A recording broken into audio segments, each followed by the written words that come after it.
Village of Tuckahoe Planning Board meeting. Today is October 21st, 2025. Nancy, please take roll. Yes, Commissioner Suarez.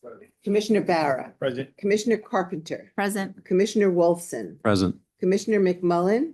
Present. And Chairman Leo. Present. On this evening's agenda, we have the approval of the meeting minutes dated June 17th. Item number 2 is 70 Marbledale Road, which is a site plan for a new swimming pool facility, which is a return. 210 Marbledale Road has been adjourned. 33 Main Street has been adjourned. 14-16 Columbus Avenue, which is a special permit for a new math and reading school. And item number 6 is 174 Marbledale Road. It's a site plan for a new yoga studio. At this point, I'd like to make a motion to approve the meeting minutes dated June 17th. Can I have a second, please? Second. All in favor? Aye. Okay, that's fine. All right, so at this point, can we have 70 Marbledale Road come up and make a presentation? Good evening, Chair, members of the board. Louis Campano, architect on behalf of the applicant Run Pheasant LLC, doing business as Westchester Swim School.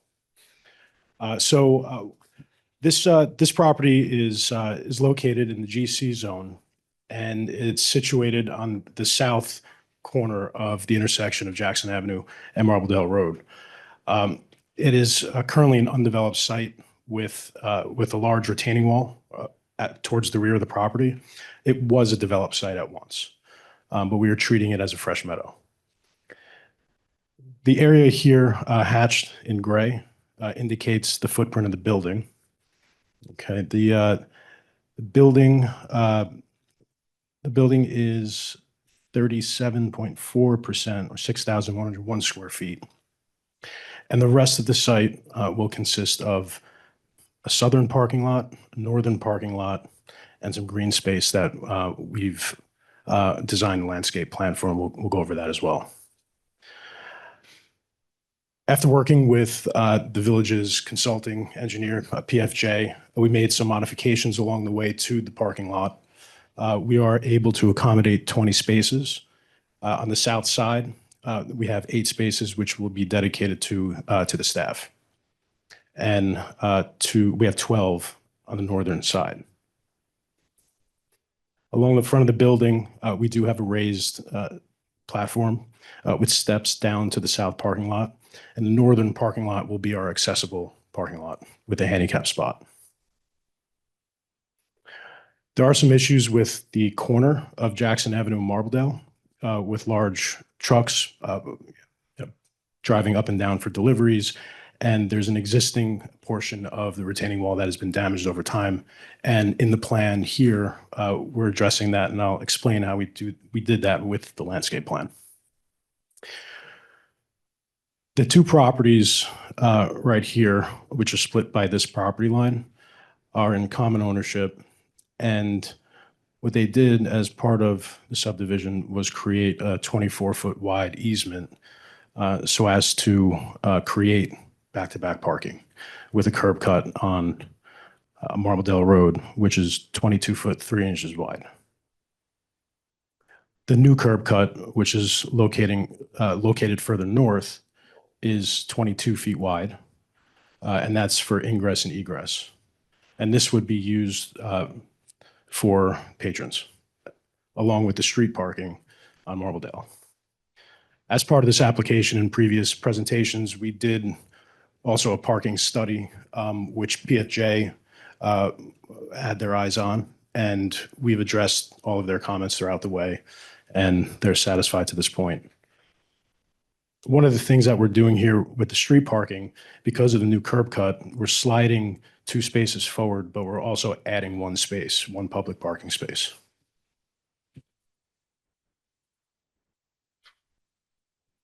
I should also say that being on Marbledale Road, one of the original concepts, as you can see here, this is one of the original sketches of this development is a stone mill to pay homage to the Marbledale, the marble quarry.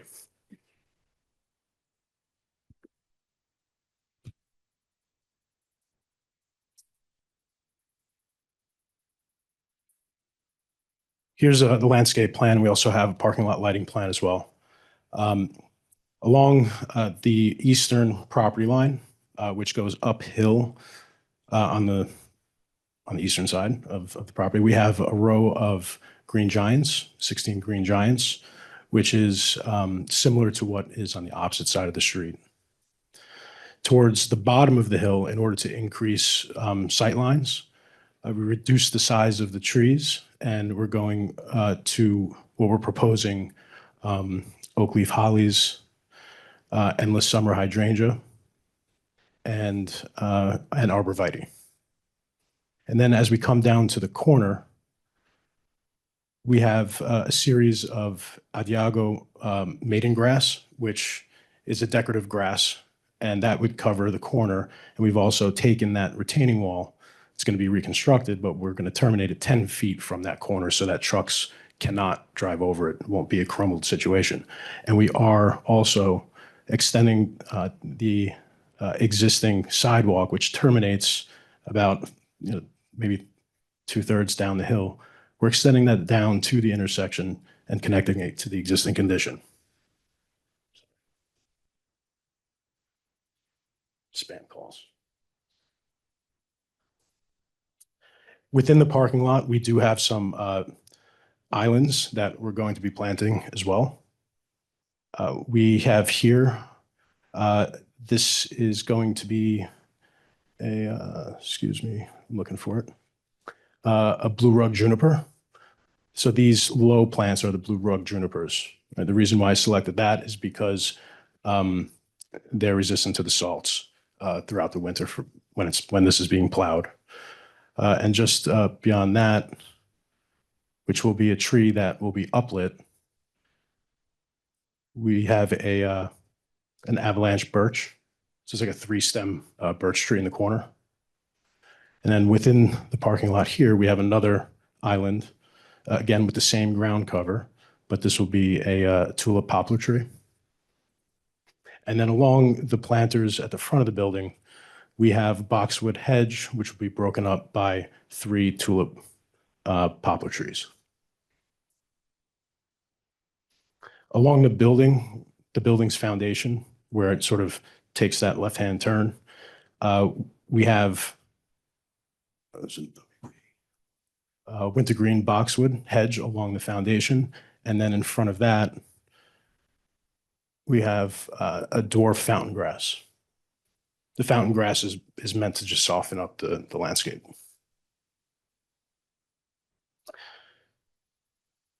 So as you can see in the planting beds, we have downlights, I'm sorry, directional lights. So up lights on the trees, on the tree trunks. And then in 2 locations along the taller portion of the retaining wall, we have wall packs. And the same thing occurs on the building itself. We have wall packs on both the northern and the southern parking lots. And here we have a post light in the corner. So the intention here is to have ambient lighting, but then plenty of lighting for operational reasons or purposes.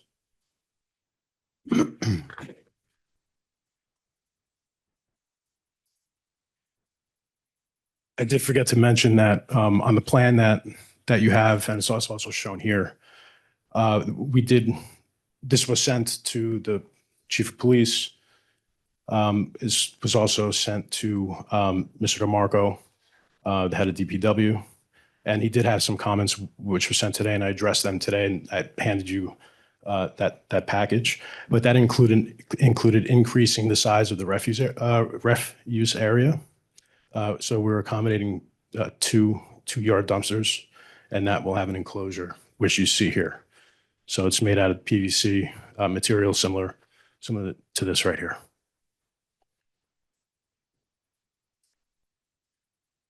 Did you present that to Mr. DeMarco? Have you shown that to Mr. DeMarco? Yes, he yet? called me after I sent it. Okay. Yes.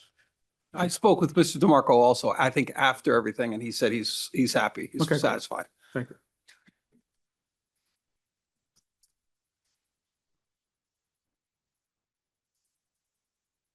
So just to briefly go through this internally, we have our main entrance located here. You walk into a reception area which then leads you directly to these changing stalls. Across from the changing stalls, we have a low partition, which will have cubbies in it for storing sneakers and clothes and jackets.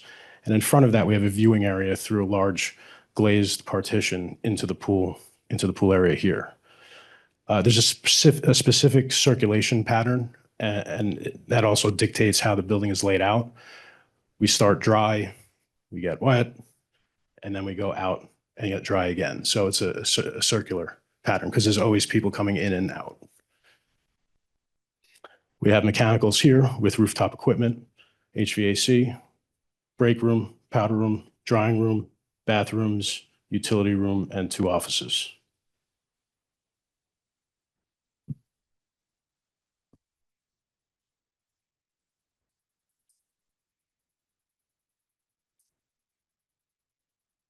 In terms of the exterior, like I said previously, the concept was stone mill, paying homage to the Tuckahoe quarry. And in doing so, we did make some material changes since we last spoke. So with the roof, I know that there was questions about the reflectance. And the reason being is because we were going with a galvalume material, which has a lot of luster.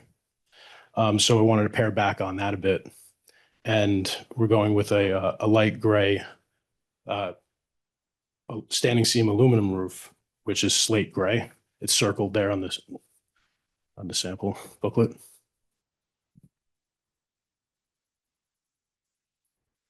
For the siding will primarily be board and batten, and that would be James Hardy board and batten in a midnight black, and that's this material here.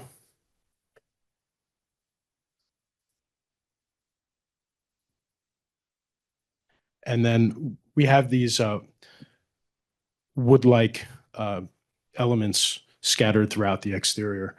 We have these oversized surface-mounted sliding shutters. This would be on either side of the large window that opens up into the pool area. The main doors and also cladding on the elevation as well. And that's this TimberTech, and it's a weathered teak.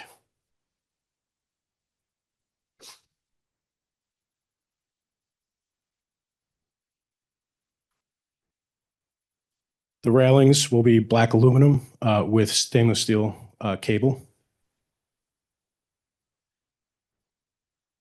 And the stone, probably one of the most important parts of this.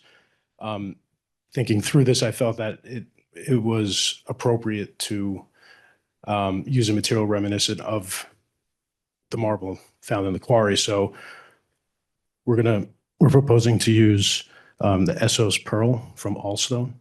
It is a thin stone veneer. You don't want to pass this around. Can leave it there. But you can see as you go through the village of Tuckahoe, there are many old homes that are constructed of the marble. So that's sort of what we want to replicate here at the base of the building. Can I ask a question? You said the shutters are functional, not decorative? So they appear to be functional, but they're going to be fixed. Okay. Yeah. And the windows are black aluminum.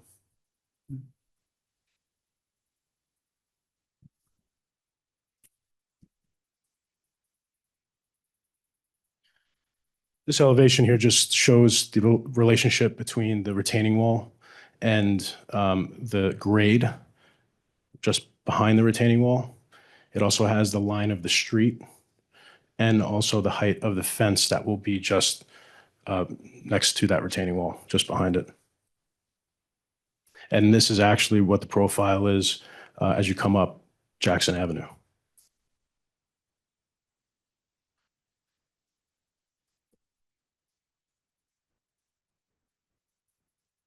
It's the north elevation. Here you can see behind that roof, we do have a parapet. That's where all of our mechanicals are going to be located. So they're depressed, hidden, out of sight.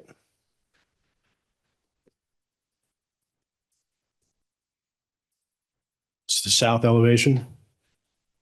Here you can see the side entrance leading to the pool, and then the refuse area in the back there.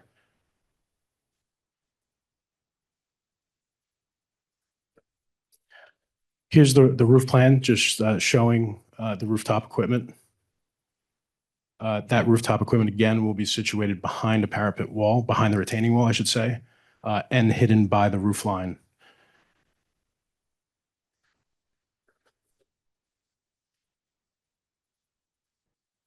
Here's actually a 3D rendering of the equipment on the roof. Looking from above, however, this rendering, for clarity purposes, does not have the green giant hedge. And finally, before I hand it over to our civil engineer, did our best to create a streetscape, but not many buildings in the streetscape because it is quite a long range. So in terms of the massing or the scale is very similar to other structures and in keeping with the character, hopefully enhancing the character. And in terms of the sloping roofs, after driving up and down Marbledale Road, I came to find that there's about 30% of the buildings have some sort of a sloped roof. So I wanted to make sure that we were in keeping there. So, any questions? No, can we see the rendering? Can I? Yeah. Thank you. It's not realistic, but gives you a sense.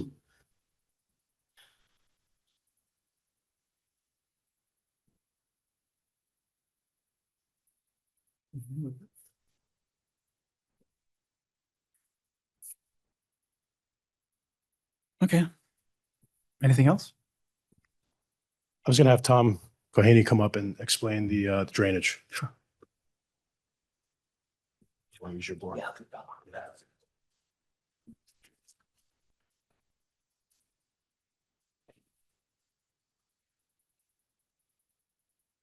Thank you.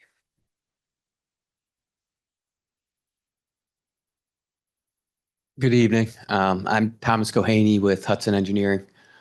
We design the stormwater systems for the building. So our system consists of two parts. The first being a infiltration system to the north of the building.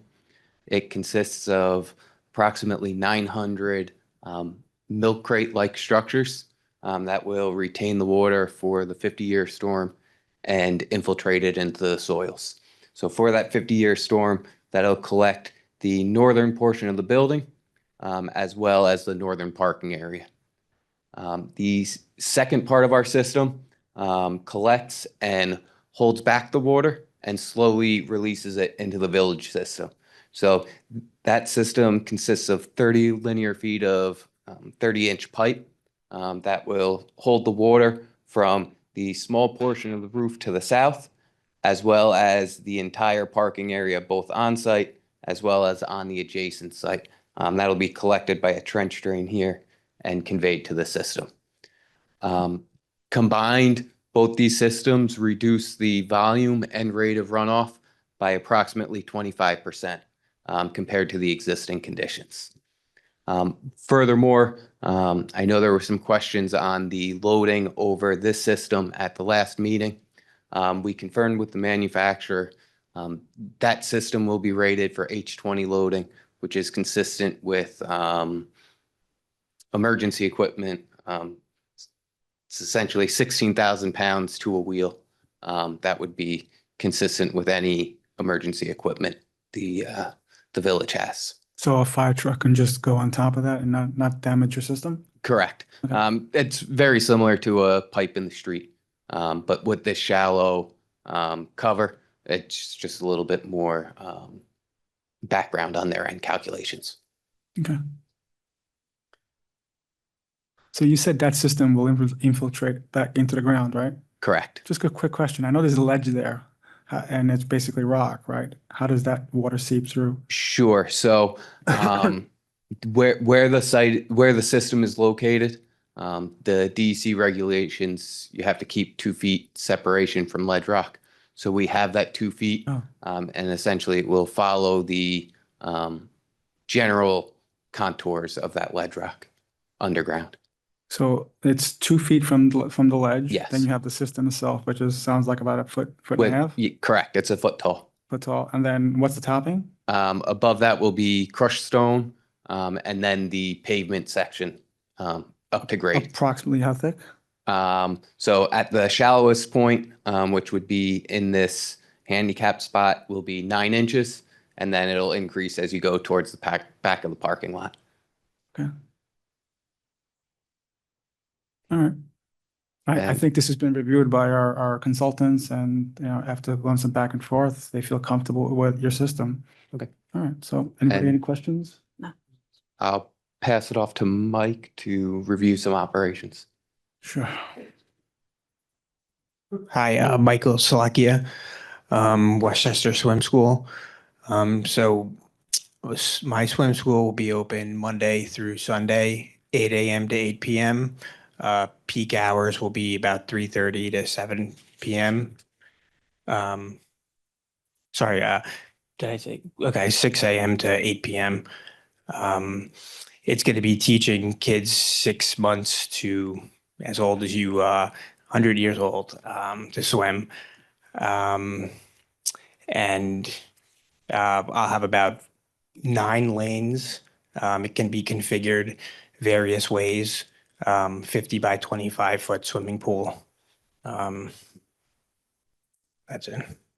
Just a couple of quick questions. So this is a child, It's You're for training children children. and adults. And adults. Anyone who can't swim. okay. Yeah. So you're not just having children, you can have adults. You could, Yeah, anyone who can't swim. okay, cool. All right. Anybody have any questions of the applicant? And where does the initial water come from to fill the pool? The initial water, The water to fill the Fill the pool? pool. it comes from comes from a treated facility. It's trucked in at the end. Yeah, it's trucked in.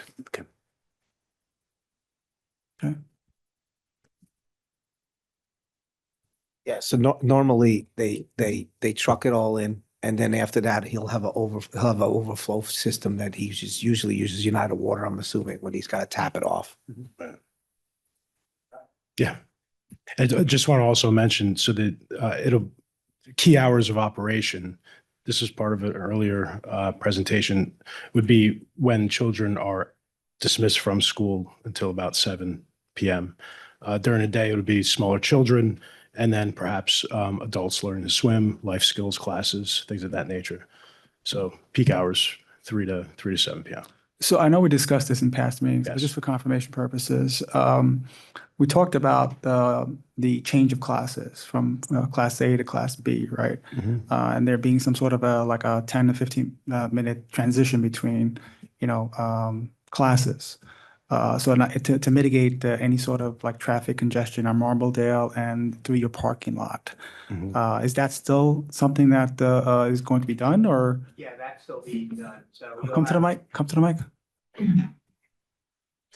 you're going to have classes staggered on the 15 minutes and 45 minutes. So you're really only going to have about half the turnover of the pool every 15 Okay, minutes. great. Yeah, that'll help the traffic flow. Do you have anything else to share with the board? That's it. That's it? Yes. Okay. Does the board have any questions for this applicant? No questions, but I thank you for just the way you designed this it's a beautiful building and taking into consideration the old stall mill and everything that went on there, just very attractive for that Thank you. site. Appreciate that. Thank you. All right, so at this point, anything else? Okay, so at this point, I'd like to make a motion to open the public hearing, or reopen the public hearing. Can I have a second, please? Second. All in favor? Aye. Is anyone here to speak on this application this evening? Oh, come on up, please. Identify yourself. Hi, Hi. I'm Dana. Hi, Dana. Nice to see you all again. I own Yoga Haven with Betsy. We work across the street from where you will be. Welcome. So we wanted to welcome everyone. Also, there's lots of new Marbledale people. I'm glad you addressed some of the parking questions. Can I ask a couple of questions? by all Okay. means. I don't really know how this goes, so just free assume to I'm speak totally and ask any novice and I'm probably gonna screw up, so just bear with me. Okay, one is with the curb cut. First of all, it's so exciting that you have a parking lot. Congratulations, that's our dream. It sounded like you have like 22 spot, 32, 20 spots and 12 spots, so it's 32 spots in your parking No, lot, is no. that right? No. 8 and 12. Okay, I Parking totally spaces. misgot that. I Yeah. didn't get that right. What's your class capacity? We're going to be running classes at the same time and we'll be using a lot of the same street parking. So I just want to make sure that we're taking into consideration that if Yeah. we've got 2 classes running in our space and you've got a class running, that within reasonable walking distance of our 2 spaces, that we have enough street parking. So what's your class capacity, I guess, is my first question. So at 100% capacity, Yeah. will be at Can you come up? So at 100% capacity, we'll have about 25 kids. Yeah. Okay. So Hi. when we first opened, we did a big, we assessed the parking just to make sure that we'd have enough space for all of our students at the same time. And it sounds like you're already asking them these questions. I just really hope we're all taking into consideration that if they have 25 cars, Rise and Grind has cars at the same time because it's the all after school stuff. We have afternoon and evening classes that we're really going to be covered. So I hope that you guys Yes. what you can to just make sure that that happens. I know that you wanted to do that when we were applying as well a few years ago. Right. So let's just, and then additionally with the yoga studio, which I know you're going to talk about later, Right. we just want to make sure it's like, this is a lot of people who are coming at the same time to Marbledale, which is super exciting and wonderful for all of us in Tuckahoe and all the businesses. But then there's also the Broken Bow crowd that starts coming around 4. So it's like, we just want to be cognizant of that. No question. And this particular project does have on-site parking, like you mentioned. So it will accommodate more than I think, 2/3 of their requirement. And then they'll have, parking in front of their property and across the street. So the good thing about this project, the majority of the parking is on-site. For 25 kids plus staff. Yeah, but you have to understand, yes. So we're assuming that, and not everyone's going to, stay with The drop off.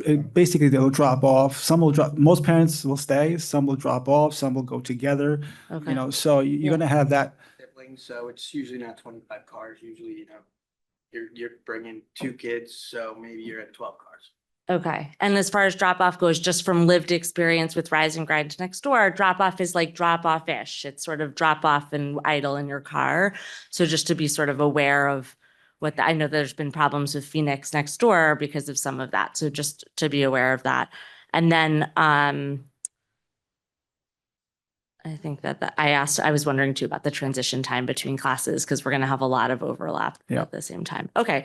You get my concerns. I get your I'll be back concern. in a little while after, but that's why we're here. Yeah, But no- also welcome. And this is really exciting. So thank you all for doing what you can to help Marbledale become a place for all of our businesses to really thrive. And that's our goal, Yeah. to really, because Marbledale, we think is an opportunity for Tuckahoe. And it's actually the last opportunity for Tuckahoe because everything else is already developed. So Yeah. Marbledale is not developed yet. It will be developed, sounds like. So we will have some challenges with parking.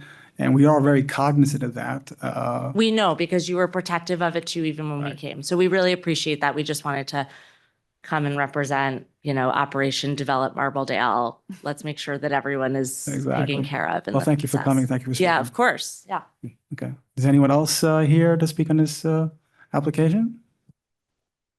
Since there's no one else coming up, I make a motion to close the public hearing. Can I have a second, please? Second. All in favor? Aye. I'd like to read a resolution, Planning Board, Village of Tuckahoe, New York, in a matter of the application of Run Pheasant Run LLC, very nice name. Premises at 70-72 Marbledale Road, Tuckahoe, New York. Applicant. Planning Board Resolution, the applicant, Run Pheasant LLC, is the record owner of the premises commonly known as 70-72 Marbledale Road, Tuckahoe, New York. and known on the tax map of the Village of Tuckahoe as Section 35, Block 2, Lot 1E, the premises. The application has provided all the documents, plans, and materials to this board so as this board can make a proper review under Section 7-1 of the zoning code. The applicant proposes to construct a swimming facility at the premises. The plans, submissions of the applicants were provided to the village planner, Nona Levine of BFJ Planning, the village consultant, Anthony Oliveri of Dolph Rotfeld Engineering PC, the chief of the Tuckahoe Police, Larry Rhoda, and the head of the Department of Public Works, Frank DeMarco. All consultants named as well as named department heads have reviewed the plans, and any comments submitted have been addressed by the applicant to the satisfaction of the parties listed. There are no members of the public who have appeared in opposition to this project, but we have some concerned neighbors about parking. Pursuant to the Village of Tuckahoe zoning code, this board must review site plan pursuant to 7-1 of the said code. The sections and conclusions are as follows. A, safe, adequate, and convenient vehicular and pedestrian traffic circulation, both with and without the site. The Village of Tuckahoe's plan of BFJ Planning have reviewed the project and based their review several changes were suggested and made by the applicant so as to improve the vehicular and pedestrian traffic. We find that the project will provide a safe vehicular and pedestrian traffic. The addition of the newly created parking area will alleviate any on-street parking issues. As a condition of this approval, there shall be no access other than emergency vehicles to trucks or heavy vehicles on the north parking area. This is due to shallow storm water system that is to be installed by the applicant. B, protection of environmental quality and preservation and enhancement of property values in the neighboring area.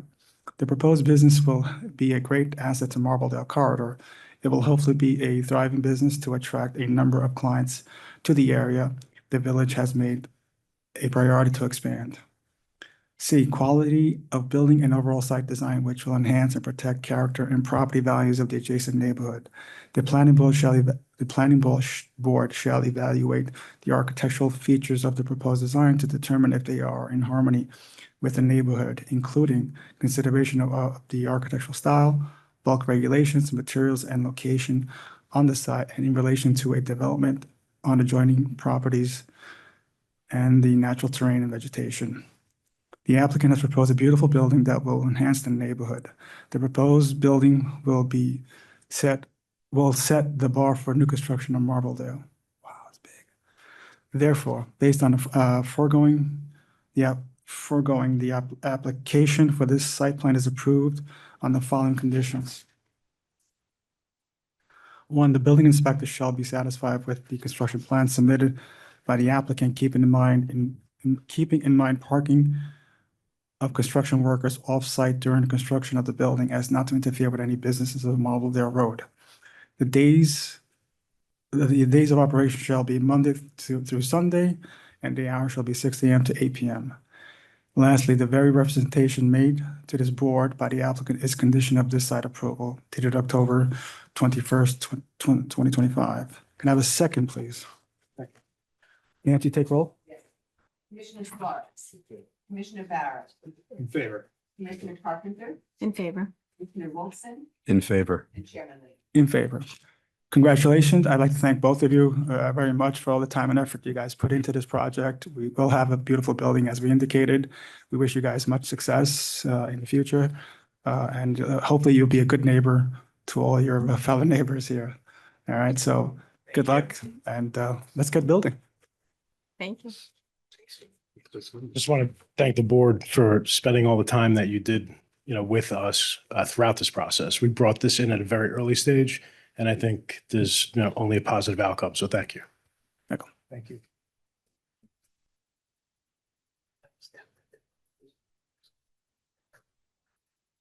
Oh, good luck.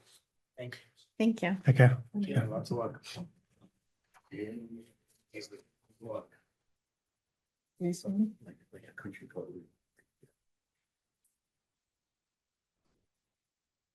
Can we have up 14-16 Columbus Avenue?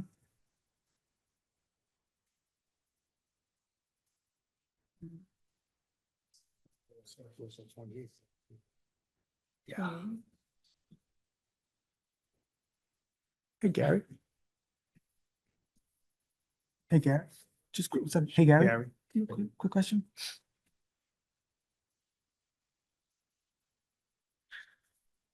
We have this as 1416, but the resolution calls it 28. Is that correct?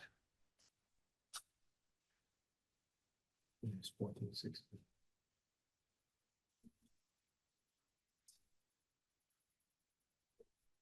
What's the other? 14-16. Yeah. 14, I'm sorry. 14-16 is a suite. The overall property number is 28.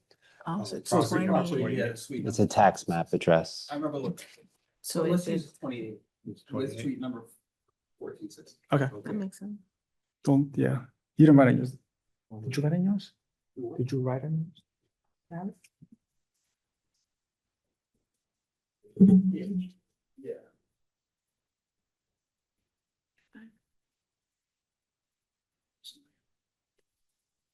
One second. Sure.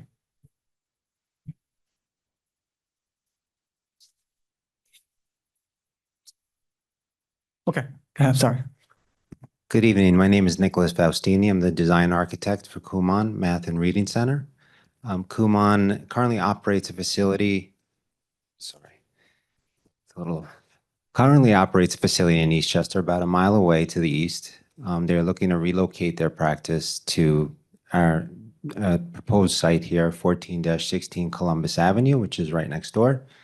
The space is currently vacant. It was previously occupied by Pino's Palette and a fitness center before that. And the intent is to occupy the space with very minimal interior alterations.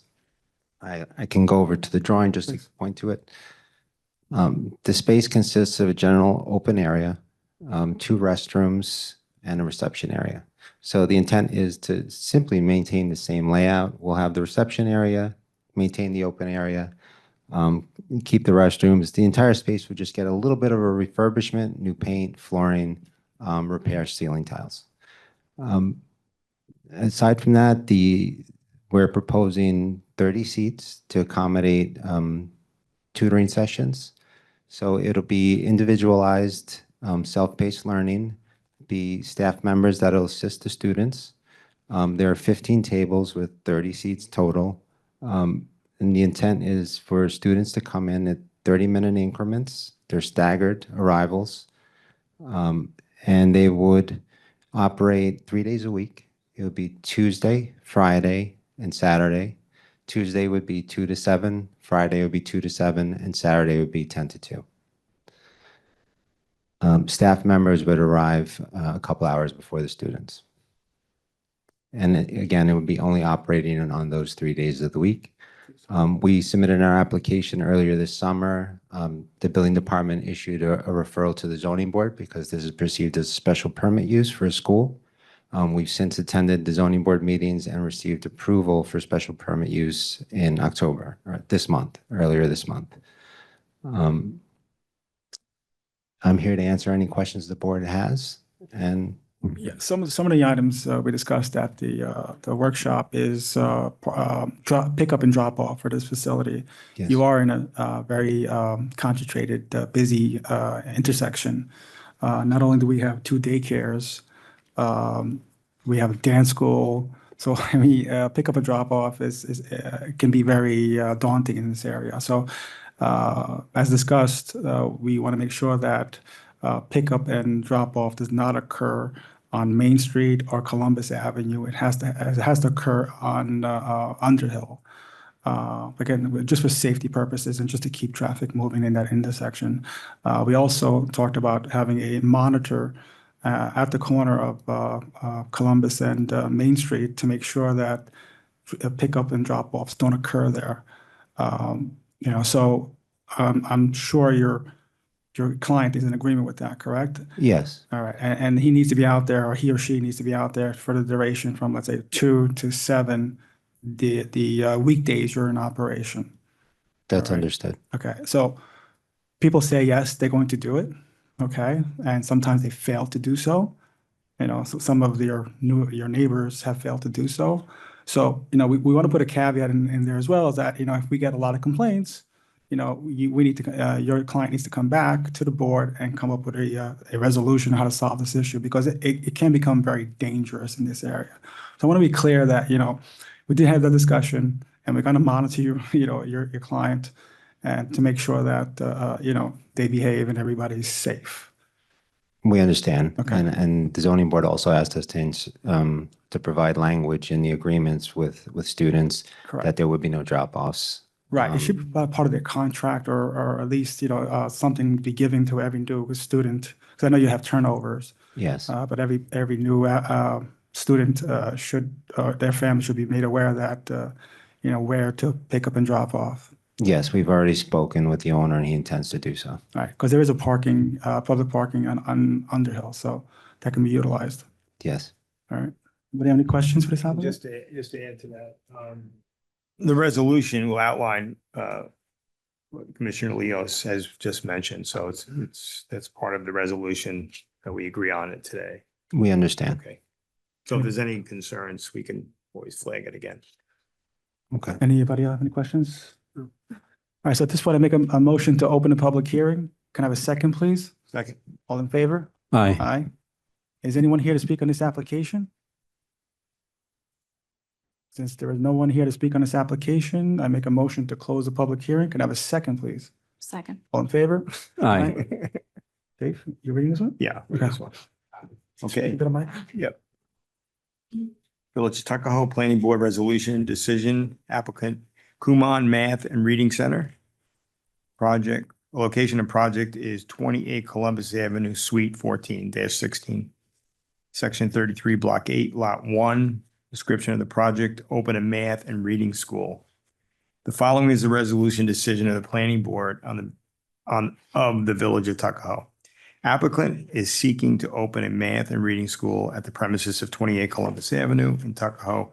28 Columbus Avenue is an existing mall that provides no on-site parking. We believe the use is a great fit for this space. However, it is a concern of the board that the parents of the students will not follow the traffic regulations in the immediate vicinity and cause congestion with double parking and illegal parking during pickup and drop-off. Applicant proposes very limited hours of operation, so we will address our concerns with the condition below. We find, based on the work sessions and presentations at the public hearing, that the applicant has met its burden as to 7-1 of the Village of Tuckahoe Zoning Board, and therefore the applicant is approved of the following conditions, with the following conditions, excuse me. The center will only be open on the following days and hours: Tuesdays from 2 p.m. to 7 p.m., Friday from 2 p.m. to 7 p.m., and Saturdays from 10 a.m. to 2 p.m. Number 2, during the weekday hours, the Kumon operation, the applicant shall station a monitor with safety vest on the corner of Main Street and Columbus Avenues to make sure parents do not drop or pick up their children at those locations. Kumon must instruct the parents to drop off and pick up their children on Underhill Street side. If the planning board receives 6 complaints from the police department, village board, or public complaints, the applicant shall be required to return to the planning board. Okay.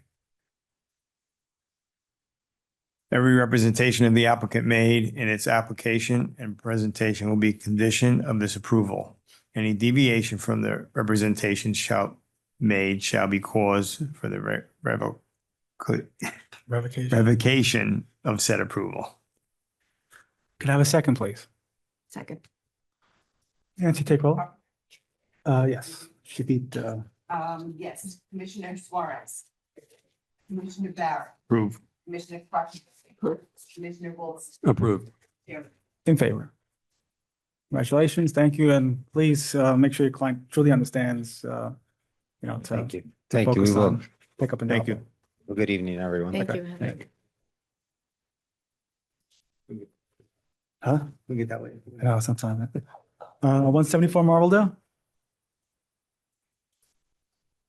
Mike? Yeah.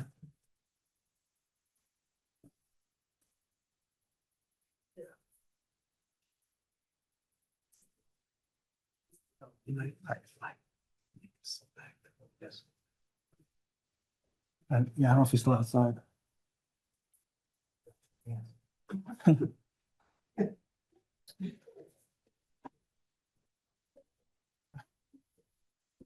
Back, I hope. Hi. All right. Good evening, Mr. Chairman, members of the board. I'm Leonard Brandis from Brandis Architects. I'm here representing Yoga Spark, which is looking to open a new yoga facility here on Marbledale Road on the second floor of 174 Marbledale Road. The facility itself will consist of 2 yoga rooms. One is a main yoga space. Can you take your mic and go to the board? The facility has not been able to find renters. They've been having a tough time, as we know, Say for a again, while. sorry? Say again? The facility, the landlord has not been able to really find renters for this space. We've been No, we know. looking for new spaces here. So this has been a difficult building to sell at this point, being a new building. There are going to be 2 major rooms. One is going to be for a hot yoga space where there's going to be up to 32 people at the maximum in here, plus someone teaching it. Then we have a yoga training room, which will have up to 8 people in here in this room. This is reduced from what we talked about originally. It's been sent to you. There was an error in the original calculation that had the wrong numbers in there, number of people. Yep. Our total number of people occupancy with staff at maximum, normally there'd be only 2 people staff-wise, but the maximum staff would be 4 when you have somebody cleaning the area, because after each yoga class here, it will be cleaned and make sure it's sanitized, because it What's your does new get, max occupancy? excuse me, What is your new maximum occupancy? 48. 40, okay. So we do have ventilation systems for this setup. The hot yoga room itself does average about 95 degrees with normal heat. Then there's radiant panels that bring it at a maximum of about 103 degrees. So we do have ventilation for in between each class that will suck the air out, and the exhaust would be towards the back of the building beyond the building next neighboring building. So that will not affect anybody. It's up on the second floor as well, so it's above the other building as well. There'll only be grills on there. We're not putting big fence systems in there. So it doesn't require that. The other room is just basically mostly training and for just some small yoga occasionally to training other people for doing the yoga system. We do have 2 bathrooms. We have a full laundry facility. We have 2 showers as well. One being accessible, one being standard shower. And when we first enter the space, we do have our reception area and sales, because we do have some sales in here. And we also keep a lot of cold towels for when they get done with the hot yoga, to give them some cold towels to cool down a little bit, because it is a hot space, so to speak. Right. And I'm up for questions. So at the workshop, you indicated that the owner of the facility is providing you 2 parking spaces. Yes, we've been given 2 parking spaces for this facility. 2, right? Yes, You couldn't get any 2 out more of from 10. them? You could not get any more from the We tried, but he's concerned that hopefully we'll get other tenants to fill in the other spaces around, and plus Right. the other floor. So he can only afford what the percentage is of this floor area. It gives him 2. And that's what it's going by, the number. I said there's only 10 to begin with. And we do have parking across the street, and most of the hours that we're here, they're early morning, they're done by 1 o'clock. So certainly the brewery's not open during that time, and we're out by 8 o'clock from 5 to 8. So we're out already by the time the brewery starts picking up with people in there. So your hours of operation are going to be when? We have those on the latest. I'm gonna bring this to Lauren, who is the owner of the facility. Hi, I'm Lauren Perrott. Nice to meet you. So we plan to, see what the demand from the community is, but typically on the weekdays, we would be running classes 7 a.m. to 1 p.m. and then pick up on the weekdays again, at least Monday through 30, 5 p.m. to 8 p.m. And on the weekends, and then on Friday, we would just probably have 1 class in the afternoon at like 4:35. And then on the weekends, 8:15 to 1 p.m. and then probably an afternoon, like a 4:30 class on Saturday, Sunday. Both and Sunday as well. We would try, if we see if there's demand and if we can staff it, yeah. Okay. Yeah, again, like I said earlier, my only concern is really parking for your facility. And as you can see, Marbledale is becoming busier and busier, with new developments and new businesses. Do realize that. Sorry? We have taken that into account. We have, looked at parking. We have driven by during these hours, and they're not critical heavy hours during the time of our operation. No, I understand they're not busy now, but Marbledale, as you can see, is growing. It's growing, and we It's hope it'll keep projects- growing, and hopefully we'll get more parking inside Yeah, buildings. your building here that you designed, is going to have more tenants eventually, Yes. right? It's 4 floors and only, It's only 3 small floors. spaces. 3 can floors. be 3 floors. And Well, I'd say 2 actually usable. One is storage, garage storage, and the other one is 2, so there's only 2 floors. right today, but tomorrow it could change to something else. It always does for some reason. Life is full of changes. Yeah. So, again, we're very concerned about that. You have reduced the count a little bit. So let me ask you a question about the yoga training classroom, right? When you initially spoke to us 2 weeks ago, you indicated that would be kind of a small group and non-heat yoga, if I remember correctly, unless I missed. Sorry, what was the second half of what you said? Non-heat. Yeah, that room would not be heated. It would be more for Correct. training. Yeah. It was training, because I didn't get the Training. impression last time. The impression I got last time, those were for like a small classes of people who didn't want to do the hot yoga. No. We would Okay. not do like non-heated yoga classes. It would be for teacher training. So to train prospective teachers and, How often does that occur? well, we'll see what the demand from the community is when we arrive. I would imagine we would run, probably hope to run it, probably twice per year for like 4 months. It's usually like a 14-week-ish program, something like that. And you're probably going to run it like, it just depends on, again, the availability of the community and their available hours. But you're probably going to run it like in the weekend, like sort of like an all-day weekend thing, like Saturday, Sunday. So I want to make oh, sure I yes. understand this. So Yeah. you're basically saying if we want to become certified yoga teachers, Yeah, right? We mhm. would come to you and say, hey, we want to become teachers, blah, blah, blah. Mhm. And you would say, hey, it's a X number of week program. Right? Yeah. How many weeks? 14? Typically, yeah. There's some programs that, Betsy and Dana know this way better than I do. They do this a lot. Some programs are going to be like a month intensive where it's like 5 Okay. days a week. Some are weekends only. Some are spread out over a much longer period of time. Right. It just depends on. I'm trying to understand how much this room will be used, right? Oh, yeah. So I'm going to ask you some questions if you don't mind. Sure. Yeah. So we're going to come and try to become teachers. It's a 8 to 12 week, 14-week program, right? And you're saying it's once a week, twice a week, 3 times a week for 8 hours? Typically it would be like Saturday, Sunday, let's call it 9 to 4 or something like that. And that would happen for like 12 weeks, whatever. number of Correct, weeks. yeah. Okay, so we would have that. So, okay. So and typically on weekends, you're saying? Usually that's when people are available for their training, yeah. And you're saying that, how many times a year does that occur? In other words, how many classes do you envision your best year? How many classes would you teach?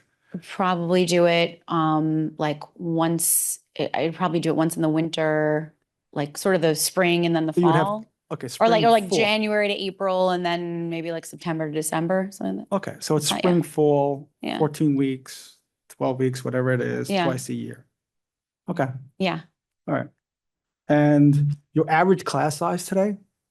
Well, it's going to vary. Just give me a number like, I know, for example, you'll have people who like to come in, early in the morning, be out by 9 o'clock, right? Then you have, I think the stragglers more Yeah, towards the late yeah. morning. And then you'll have, I guess, people after, I don't know your business, and I don't take yoga, so I don't know when's your busy times. Yeah, the busiest time is typically going to be 9:30 in the morning. Okay. That's like our peak class time. Typically, again, I'm going based off of what my experience in Mamaroneck. Average over the probably like throughout the day is going to be between 10 and 20. So like hopefully 15, 20 people on average. Hopefully with that 9:30, we're packing out the class. If we're doing well, to be honest with you. No, that's fine. Yeah, so Okay. it's typically Are what the it is. people who are teaching the yoga class, is that in addition to the 2 staff members? Yeah, one of the- although I would imagine that the 2 parking spots that we have dedicated from the building are for 1 front desk person and 1 teacher. And So one that teacher. shouldn't be an issue. So how many people will you have staffed at, like during the day? Again, well, You'll have, at one time, it would be usually 2 people. so it'd be the receptionist and someone training. So it'd be Yes. like no manager, no Typically, you the wouldn't be manager there? is the front desk person. Oh, okay. Or the front desk person, you know, or the manager is at home while the front desk person is, we don't have really need for two staff there at the Would same be time. cleaning, you said you always need someone to clean after, Mhm, like who yeah. would clean? the Typically, teacher? that's done at night, after hours, You You stop don't that after clean class? after 11 every p.m., class? midnight, yeah. No, wait, don't you clean after every class? We do, yeah. The teachers will mop the floor and air out the room after every class. That's So not an the additional body. teachers- The teacher doing the cleaning? Mhm. The Okay. teacher will mop the floor after the class. So they'll take their yoga mats and she'll mop the floor. Yeah, They'll- the clients themselves will wipe their yoga mats down and hang them back up where they found them to dry. And then the teacher will mop the floor with like a super wide mop that, you know, has antibacterial, antimicrobial, all sorts of, you know, good sanitary stuff in it. And they'll sweep the room. And as Len said, you know, we have exhaust and air filtration, ventilation built into the HVAC system. So you're cleaning the air in the room at the same time. So it's really like the floor and the air that you need to be most concerned about. So staffing wise, there's 2 people for the entire day. It's the Typically, same teacher teaching? no. I mean, they would be alternating, obviously. Typically, a teacher's going to teach. I mean, teachers have different preferences. Sometimes they teach 1 class, sometimes it's 2, sometimes it's 3. I've had teachers that love teaching 4 in a row, which is a lot, but you know, Right. they love to do that. So, so there would be a rotation of the teachers typically during a shift. Okay, again, I'm trying to understand this, right? Yeah. Okay, so we're going to have, you're going to have from what, 7 to Mention that as well. 1, you're going to have, is it 6 classes, right? Say again? From 7 to 1, you could potentially have 6 classes. That's usually going to be like 5 classes. Okay, 5 Yeah. classes. Right? Yeah. Okay, so in those 5 classes, how many trainers are going to be there? How many teachers? Teachers, correct? Again, it just depends. That could be, it's typically going to be 2 to 3 people. So, okay, so they're going to teach a class, they're going to rest, and then another teacher is going to teach the second class, correct? So if there's 2 classes back to back, there's going Yeah. to be 15 minutes in between. So a teacher's going to teach, we call it a double. So that's 2 classes. And then the next teacher would come in to teach the next double, so to speak. So, and then the teacher would leave and the new teacher will come in. Yeah. After that. Okay, they're not going to stagger, basically say, okay, I'm going to teach the first class, you teach the second class. No, and no, I'll no, teach the- no. Yeah. Okay, I'm just trying to understand your. Yeah. No, they like to be efficient with their time. Okay. that's Yeah. fine. And Len reminded me also, I mean, you know, a lot of clients do carpool. I see a lot of people He says kind that of all the time. coming They together. walk, they carpool. And They do. I mean, for what buses. it's worth, train, we're e-bikes. walkers. I mean, we're No. prepared to walk. You know, I see people walking. You know, the problem is you're in the middle of Marbledale Mhm. and that's far. I had to go to my mechanic today to pick up my car. He's literally down a block from you, right? And that's a long walk. Most people don't do it. I know Len's not gonna do it. We go to the same mechanic. Actually, a lot of times I do actually take I take the train from Scarsdale to Crestwood and walk up to Rocco's, Because you don't have your car. because I don't have a car. But if you had your car, you'd drive. It's true, I know. but it's not that big of a walk. So the guy was gonna drive there. Okay. Listen, Yeah, no, I Listen, I know human nature. I understand it. Okay. Anybody have any questions, additional questions? No, I see where you're going at. Yeah. And the only saving grace is that the brewery across the street has a different clientele and a different impact of hours. There's really not conflicting with your time, which is. I could probably actually use a godsend. midnight session, would probably help them. Yoga and going for a beer afterwards, then your car stays there. my experience is that yoga after beer is not a great idea. No, realistically, it's the Broken Bow Brewery, which is right near you. That's the biggest, the person that's gonna take a lot of parking spaces from you. I mean, I want to make sure I have enough parking to have a thriving business as well, you Question, know? no, yeah. So my opinion is that I think if there's 120 spots on the street, it seems like that's the number in total. I mean, that seems to be enough for all these businesses. There's a lot of coming and going and dropping off and picking up and things like that.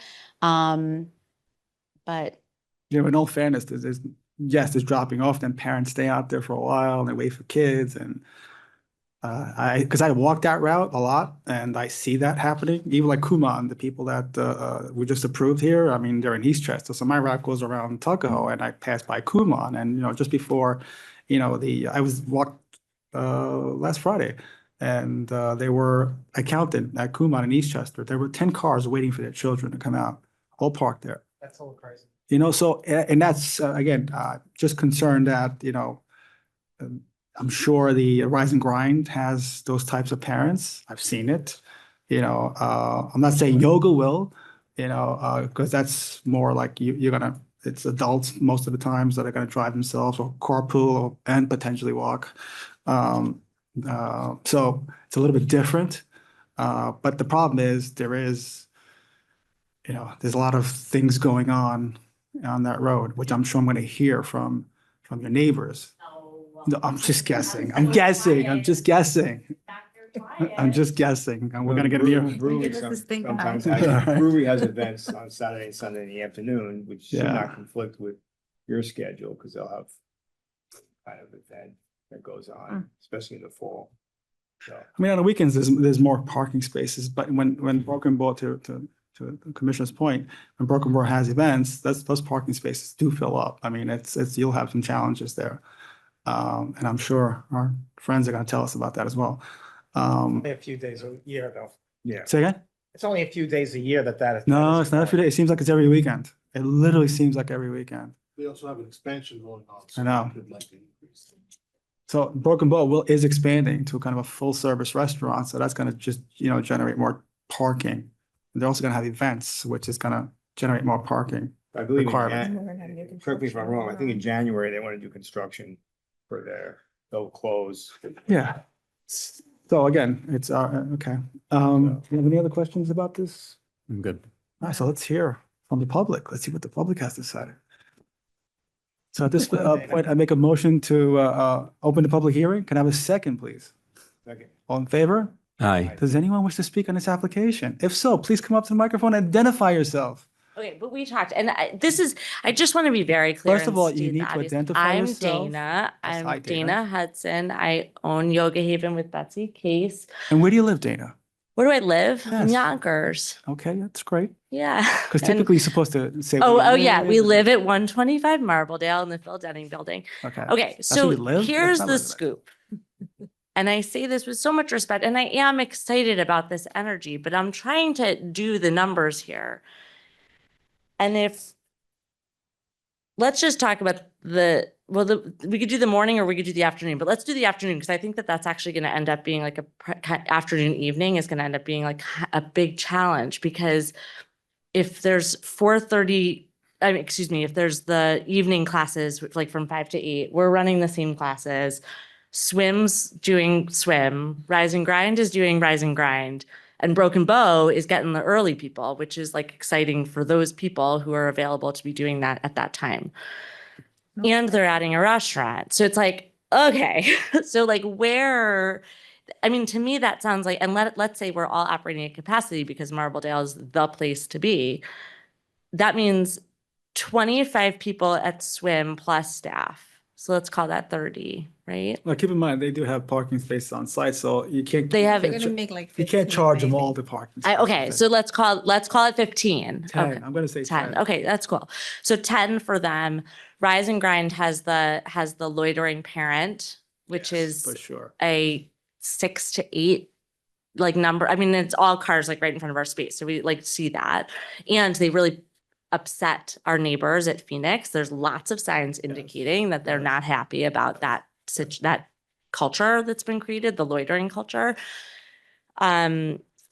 If you guys have, let's say 48 at that time, or 30, let's just say 30, right? So like you got a maxed out 5 p.m. class, which is so great. And like, yes. And let's say we do too. Let's say we've got 26. Okay. I mean, that's a lot of people with not so many spots. And I just want to also and you brought this up, Antonio, before, like with the overlap of classes. So with people showering with 15 minutes in between classes, I'm just like a little concerned that there's going to be like a period of time where maybe there's 42 people parking for Yoga Spark because there's some people still changing and showering. Our people don't have to change because they're not sweating as much. They're just happy. But it's it's different. But like I'm a little concerned. So you run a yoga business, right? Not a hot. Do. You do. So tell me about your business, right? Yeah. So I forgot what your capacity was. I do too, but we're not hitting it yet. Okay. I don't know the number off the top of my head, but So what's your average class size? I'm just trying to understand. right now, our average class size is 12. 12. Okay. Yeah, so we're, yeah, But it's the same exact schedule. Same So we've exact- got yeah, it's just Tuesday one- morning, we've got an early class, which isn't an issue. But our nines, our 9:30 classes, but people arrive, between 9 and 9:30. right. And then we're running until 1:30 or 1:45 in the afternoon. And then we 5 pick up o'clock. again 4:15 until, 8-ish, 9-ish. Okay. And most of our folks park between us and Westies, but they're not going all the way as far as Westies. But you know what I mean? They're going in that direction for the most part. And the other issue is that the parking spots that go from Rising past closer to where your building is like there's a lot of blocked out spots. Like Rocco doesn't have any parking in front of him. And Rocco then has a big parking lot in the back. I know I used to park my Big truck parking there. lot. But it's totally, and I talked to him about it. I was like, what are you going to do about this, Rocco? Like, can you, but anyway, I know. And so, who knows, maybe there are options there. But anyway, to ask me more questions. You want me to answer about my business? So how many people walk to your facility? How many people drive? We have no walkers. We have 100% drivers and nobody, I'm sorry. Do they Len, carpool? Nobody No, carpools. listen, honesty is the best And policy. honestly, I Everyone actually lies think to me up Betsy here. could I know speak to that that. even more because Betsy has been running this business in Tuckahoe since 1990. I know where you guys were. Yeah. Well, One of my- but the point is, like, since then, in the history of Yoga Haven in Tuckahoe, the people they don't walk. They come from Scarsdale. They come from Bronxville. They come from a little bit from Tuckahoe, a little bit from Yonkers, but those are far, and they're not like taking the train. I think since we've opened, one person I know took the train and then walked and said, well, I'm not doing that again. So like, it didn't work out, I went to Sweat for 45 minutes, but I want to walk for 12. Yeah. I mean, she ended up taking 2 classes in a row because it was such an ordeal for her to get there, but all right. still it wasn't like, that's definitely not the norm. I don't think so. I didn't think so either. Yeah. Okay. So do they carpool? Some of your There's a mom and a daughter might come together, or some partners, like spouses, might come Okay. together. But that's kind of rare, right? It's not something that occurs. It's on a not the regular basis. norm. No, That's not the is a it's not the single average. The average is it's 1 car per It's person. 1 car per person. Yeah, and that's what I Yeah, think as well. yeah. Yeah. Okay. The loiterers are rise and grind for sure, 100%. It's a just so big you know. thing. It's a big thing. It's a Yeah. big thing. Also, I think you should come do yoga. Me? Yeah, you said you don't do yoga. Like, come. Well, you can have a free I'll class. think about that. All free classes for everyone. But it's like I think you should come do it. So I mean, yoga's clear. Tuckahoe is the yoga capital of Westchester now. I understand that. I'm so afraid of it. I know I'm going to fail miserably, but that's Oh my God, we'll do a private. We'll just like No, ease no, you it's okay. in. You and Len could come at the same time. I know. We could have No, and I appreciate it. special. Thank you. Anyway, I don't want to get more. You get our concern. It's just like the Yes. numbers are not.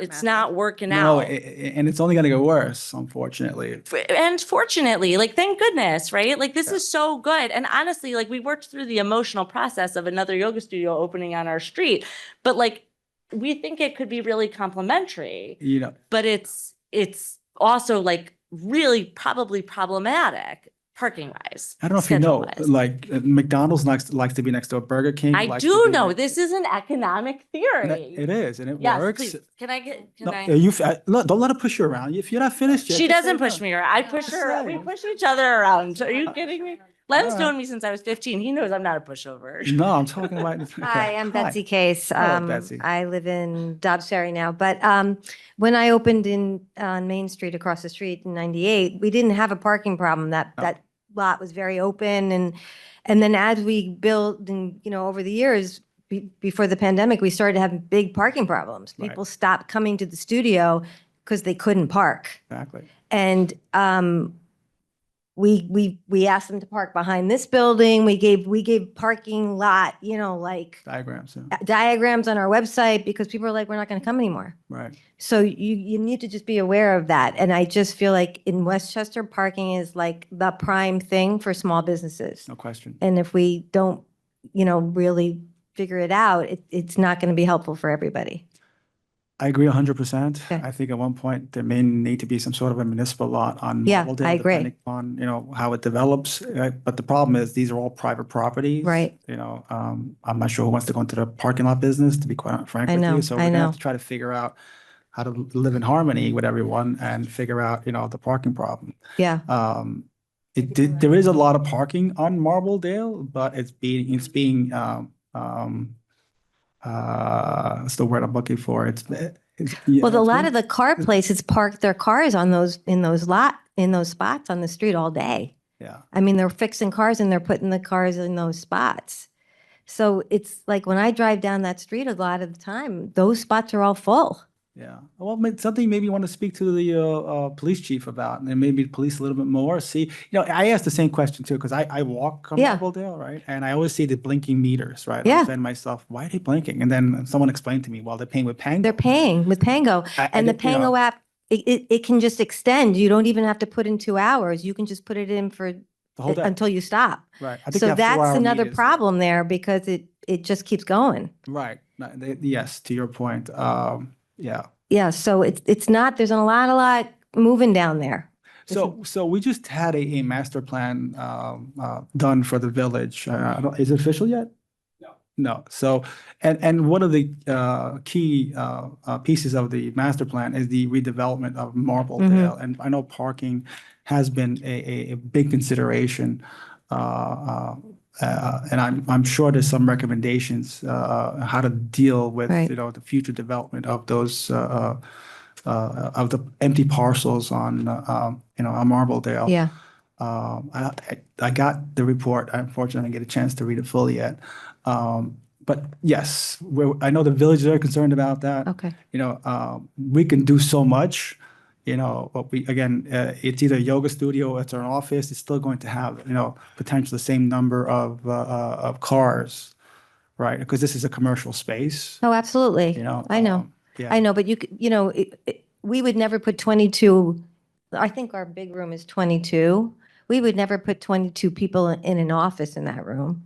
Yeah, no question. But you could put more yoga mats than you can desks, Yeah, no question. Lot of classes, right? Like no potential for there to be double 32 or 42 Right. at the same time Right. because your, 2 classes in the space are running at the same time. But if you had offices throughout the 7,000 square feet. I don't want this to become Yeah.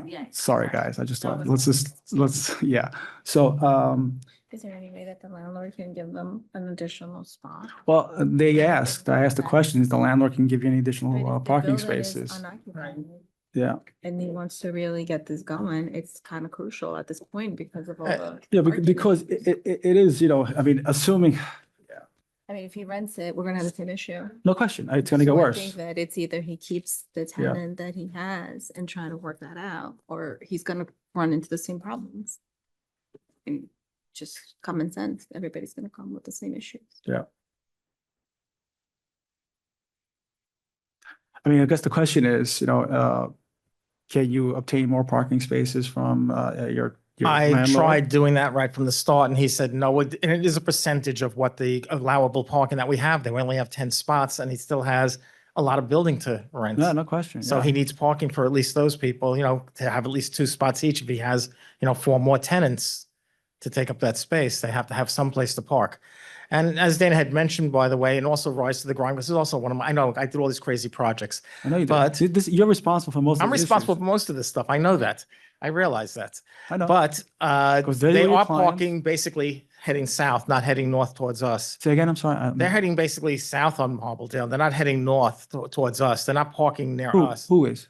For Dana's space or even the parking, for the swim area. They're not going to be parking in our area. That's a different section of the park. That's already, 2 blocks up, 3 blocks Well, up. Lenny, if you have But- 2 parking spaces, you could potentially have 30 some odd people max class, right? That's 30 cars okay. So, I mean, you have to go north and south, wherever the Right. available parking spaces are. So you just can't say it's gonna go north. Realize they'll be in both directions and Yeah, it's gonna I mean, be, the town and did going do one north, there's thing. actually less parking because you got more shops or curb cuts. You have the little mechanics True. is, so it's fewer parking spaces north than they are in the southern direction. So, I mean, there is gonna be a challenge or a fight to get parking spaces. right. You know, and again, we want to play nice and to make sure that, you know, everyone's happy. I mean, is there any way you can reduce the number of, people? Well, we have the average classes of being 12 to 15 people. We're not dealing with that many. Have like 30, 32 max in Yeah, order yeah. to make the economics of the business work, you know? Because we have to scale up when demand is higher and small classes when not. It's not like it's going to be every class at 30, even if you're scaling up. It's only going to be one or two that might be that versus out of 7 classes a day. It's not the whole time. This problem, I know, right? no matter what. I mean, unless Yeah. they're renting offices and nobody's coming in. I mean, there's no place to buy. There's no place even to get parking space. That's something that maybe we can get a deal separately if we need, but that's, There's no one selling that. well, they can't stop you because. We do. Well, we can't. Business call. Let the Well, business. it's gonna create traffic congestion. Why do we have to do it? They need to. It's, you know, it's not, everything just comes upon us as we understand. Pay the best bid one. So you're saying? I'm on hold. Yeah, no, you know, okay, yeah, no, we're just trying to figure out, you know. I keep looking at your plan and I see a lot of people. So I see a lot of bodies. Yeah. And they're horizontal. Well, it's like all things also with them, with a restaurant, they're not open all the time. So they're not going to have all those people parking on the street either during, you know, most of our time that But we're there. unfortunately, Len, It's not going to Len, be overlap. you have been the architect for many of these projects, and many of these projects are, occur during the day. Rise and grind, it's kids after school, right? Most of the time, right? You have the yogas, the 2 yogas, that'll be, you know, morning. So those 3 businesses are concentrated in a very small area, right? That you have, for example, Lucente, which is a landscaper, it comes in the morning and it comes back at night, not a problem. He's got his own parking space. Yep. No problems, right? But the projects that you have done recently on Marbledale, they're all unfortunately parking hots. That's, yep. You know, Well, Lucente, I was able to give him parking lots and hey, put you his did a great equipment job and on that one, everything. but you failed. No, Gave him a I'm lot. kidding. I didn't fail. We only have so much Failed space. on the other ones with parking. Only Well, kidding. Rise to the Grind didn't have any parking at all. No period. question. Again, a lot of And- these buildings and are neither does the existing, yoga a have lot any of these parking. buildings are, No. you know, are non-compliant based on today's standards. Existing, non-conforming, but the town Yeah. did change things on Marbledale because it used to be packed on Marbledale. Then they put meters in. About Yeah. 4 or 5 years ago, I think the meters went in, I don't recall. Yeah. and all of a sudden, tons of parking. There's always parking on Yeah. Marbledale. Nobody wants to pay the meters. It used to be packed all the time, but once they got the meters in, it did open up dramatically. Yeah, that's true. Well, commuters used to. Yeah, commuters were using, it was always, parking. it was impossible getting a spot there. Okay. People would park all day, you know, they would come there and park the whole day, so. Yeah.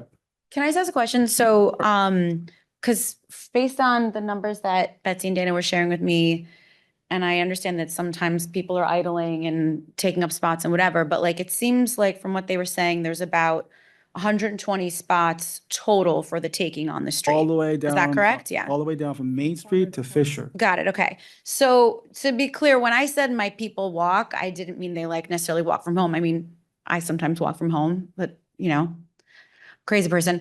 But what I mean is like they'll park far and walk, Yeah. you know, if they know, like they see a spot, they're like, I'm going to take it. I'm okay walking 10, 15 minutes, you know?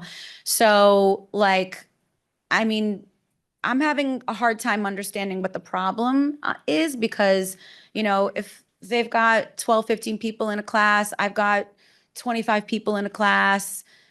That's first thing in the morning. That's 9:30 in the morning. There's plenty of spots on the street to accommodate all those people. So let me explain the morning, okay? Yeah. So you just counted 40 some odd people, so that's 40 cars. DPW takes, let's start from all the way down by Main Street, right? Mhm. DPW takes all their trucks out.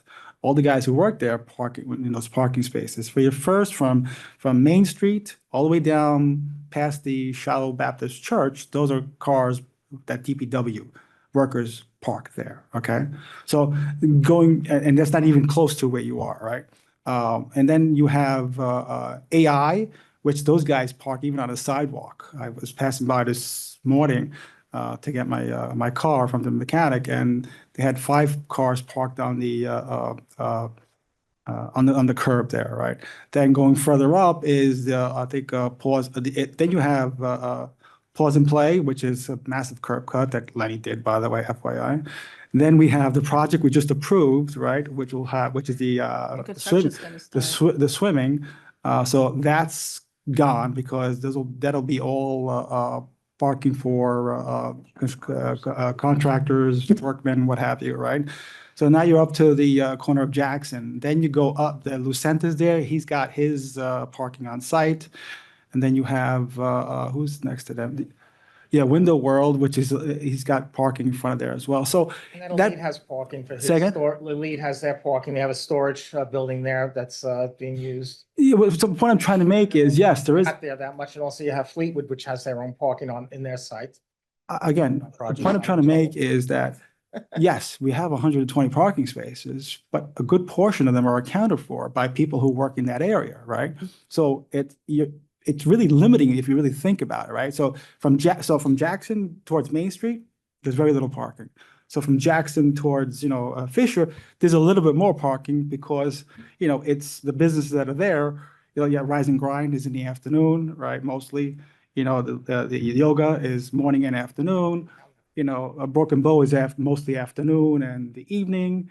And then you have, the Rocco's, there's really no parking. He does take up several parking spaces. You have the car wash guy who's got a big curb cut.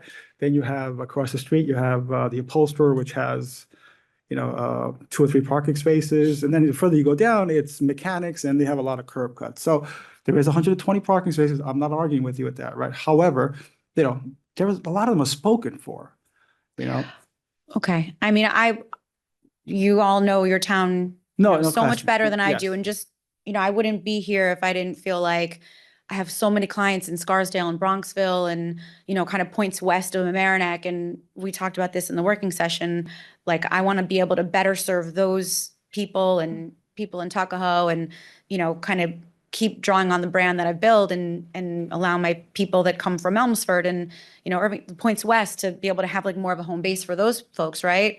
And by the way, we want those people here, but hopefully they'll stick around, go to Martine's, get a bake shop, Yeah. coffee, whatever. We want those people. Don't get me wrong, right? All my property. I mean, but I wouldn't be here if every time I had visited that building, I didn't see loads of parking like for the taking. And I was like, oh, this is great. There's so much street parking here, so this is kind of like the first that I'm hearing that there could potentially be a parking problem. Oh. And that's why, I invested the time and money to sit with Len and draw up the plans and signed a lease and all these things. So if there really is a problem, I certainly want to know about it. Yeah. I mean, but my feeling is like parking spots are first come, first serve. And, 100%. all the people that you mentioned when you first started talking about the street from kind of Main Street down, like, it seems like those are all open parking spots that they're taking. So if one of our clients gets there first, like, First come, first serve. you know what I'm 100%. saying? Yep. Business is business, commerce is commerce. Like, these are parking spots. Yep. My clients shouldn't be less entitled to them than anybody else, I think. Mhm. Again, I don't want to piss people off in the neighborhood. We 100% will coexist so well. Like I said earlier, I mean, we are around in Mamaroneck. I'm around the corner from 2 other yoga studios, and we have a vibrant yoga scene in Mamaroneck. It's awesome. People practice at all 3. I mean, we send clients back and forth. Like, when you want a little more fire, you come to us. When you want to chill out, you go somewhere else, and it's awesome. Like, it's great. And we chill out at Yoga Spark too. I trust. Promise me. But Where you are right now, you're right in the middle of Mamaroneck and it's all, street parking. yeah. And that's a So crowded place as well. I don't. Your clients don't have any problems. Just go around the block once or twice and you find a place. Yeah, but I do leave it to the village to decide if there really is enough parking for everybody, because, we don't want our right. business to have a problem. So that's it. All right. Anything else? Anything else from the public before I close the public hearing? All right, so at this point, I make a motion to close the public hearing. Can I have a second, please? Second. Hi, Don. I'm sorry, I forgot about you there. Any input? Any Huh? You cannot vote, but you can comment. Do you have any Questions or comments? Okay, all right. All right. You have a resolution you want to read? Yes. He does. Planning Board resolution and decision for applicant owner Radiant Yoga Tuckahoe LLC doing business as Yoga Spark located at 174 Marbledale Road in Tuckahoe, Section 39, Block 3, Lot 7A. Description of project, opening a new yoga studio. Secra resolution. Pursuant to the regulations of Secra, this board finds that, 1, the action taken herein is an unlisted action subject to the requirements of Secra and its implementing regulations. 2, this board is in possession of all information reasonably necessary to make the determination as to the environmental significance of the proposed site plan application. 3, that the action taken herein shall not have a significant adverse impact on the environment, and it is declared that a negative declaration is hereby adopted with regard to this action. The following is the resolution decision of the Planning Board of the Village of Tuckahoe, New York. Applicant is seeking to open a yoga studio at the premises of 174 Marbledale Road. 174 Marbledale is a newly constructed building. The applicant will receive 2 on-site parking spaces from the landlord. Clientele will park on the street where there is ample metered parking. We find, based on the work sessions and presentations at the public hearing, that the applicant has met its burdens as to Section 7.1 of the Village of Tuckahoe zoning code, and therefore the application is approved with the following conditions. The operating hours shall be 7 days a week from 7 a.m. to 1 p.m. and 5 p.m. to 8 p.m. If there is any increase in these hours, the applicant must come back before this board for approval of extended hours. Every representation of the applicant made in its application and presentation will be a condition of this approval. Any deviation from the representations made shall be cause for the revocation of said approval. Can I have a second, please? Second. Nancy, take roll. Commissioner Suarez, In favor. Commissioner Barrett. Approved. Commissioner Carpenter, Approved. Commissioner Wilson, Approved. Chairman. In favor. Welcome to Yeah, Tuckahoe. welcome to Tuckahoe. Play nice in the sandbox. Very much. I appreciate your patience. Yes.